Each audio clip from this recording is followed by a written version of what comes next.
करवीर पंचायत समितीच्या राजर्षी शाहू सभागृहात मासिक सभा आयोजित करण्यात आली होती। यावेळी सभेच्या अध्यक्षस्थानी सभापती सातप्पा पाटील होते। सभेत सदस्यांनी विविध समस्यांसंदर्भात चर्चा केली।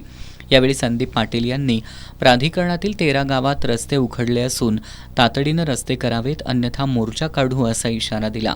सदस्या शिल्पा हजारे यांनी पावसाळ्यापूर्वी रस्ते पूर्ण करावेत, तसंच सभेला अनुपस्थित असणाऱ्या विभागांना नोटीस काढण्याची मागणी केली। खरीप हंगामाच्या तोंडावर युरिया टंचाई निर्माण झाल्यानं शेतकऱ्यांनी शिमगा करायचा का असा प्रश्न निवास पाटील यांनी उपस्थित केला। प्रशासक काळात करवीर तालुक्यात कोणतंही काम झालेलं नाही असा आरोप आनंदा शिरोलीकर, बळीराम कळके यांनी केला।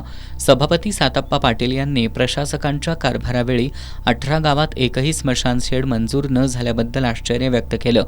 सांडपाण्यामुळे पंचगंगा प्रदूषण वाढलं असून प्रदूषण रोखण्यासाठी उपाययोजना करा, एसटीपी प्रकल्पांची कामं प्राधान्यानं हाती घ्यावीत।